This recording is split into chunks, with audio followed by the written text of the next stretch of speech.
Comment éviter les obsessions mentales? Certaines psychothérapies peuvent vous aider à améliorer la façon dont vous affrontez les obsessions mentales.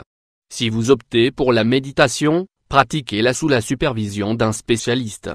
Les obsessions correspondent à un trouble mental qui se caractérise par la répétition d'actions non désirées qui découlent de pensées répétitives. Ces obsessions obligent le patient à répéter une action de façon indéfinie contre sa volonté.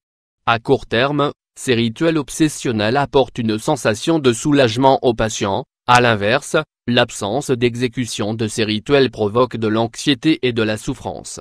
Le traitement consiste alors à freiner les agissements non désirés. Les principales causes femmes qui a mal à la tête. Parmi les facteurs à l'origine des obsessions mentales ou troubles obsessionnels compulsifs se trouvent les infections, les lésions cérébrales, le fonctionnement irrégulier de certaines zones du cerveau, la prédisposition génétique ainsi que des antécédents d'abus sexuels ou d'abus physiques sont des facteurs qui augmentent également le risque de souffrir d'un trouble de l'anxiété. Bien que l'on ignore avec précision ce qui provoque l'apparition de ce trouble, il peut être héréditaire. Une éducation trop stricte ou, à l'inverse, des parents trop protecteurs et trop envahissants peuvent aussi être à l'origine de l'anxiété chez l'enfant. Le trouble apparaît lorsque les substances chimiques du cerveau dépassent certains seuils.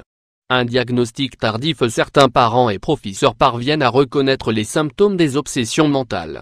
Mais ce n'est pas le cas de la majorité des personnes. Certains patients reçoivent un diagnostic vers l'âge de 20 ans, et pour d'autres les symptômes apparaissent après l'âge de 30 ans. Les enfants peuvent aussi souffrir de ce type de pathologie. Les troubles de l'anxiété créent un sentiment de crainte et d'insécurité qui dure pendant de longues périodes. Paralysées par la peur, les personnes concernées n'ont pas d'activité quotidienne. Un trouble obsessionnel compulsif. Femme qui a mal à la tête. Une personne peut très bien répéter certaines actions de vérification sans pour autant souffrir de ce trouble. Si par exemple, vous voulez vérifier une deuxième fois que vous avez bien éteint la lumière de la cuisine, cela n'indique pas la présence d'un trouble obsessionnel compulsif. Chez les personnes affectées par ce trouble, ce besoin de contrôle est constant et répétitif.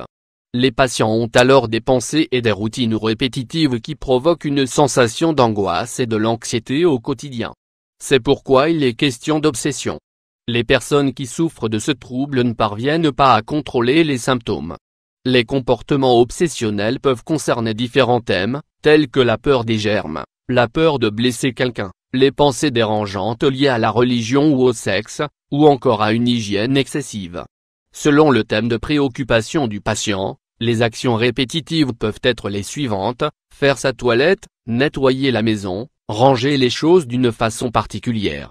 Ces obsessions peuvent être si fortes qu'elles peuvent conduire à l'absentéisme laboral et scolaire.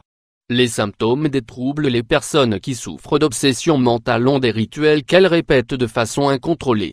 Elles maintiennent leur routine au moins 1 heure par jour, ce qui interfère avec leurs tâches quotidiennes.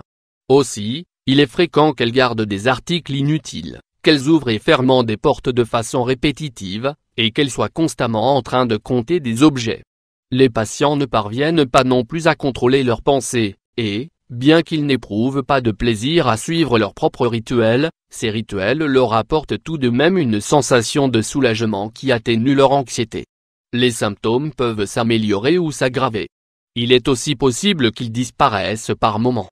Des maladies neurologiques invalidantes. Demain, ces obsessions mentales sont des maladies neurologiques qui ont un fort taux d'invalidité. Ce sont les plus fréquentes.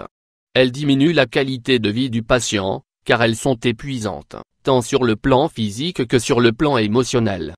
Les patients qui souffrent d'une maladie neurologique invalidante ont tendance à s'isoler, et leurs relations avec leurs proches sont généralement conflictuelles.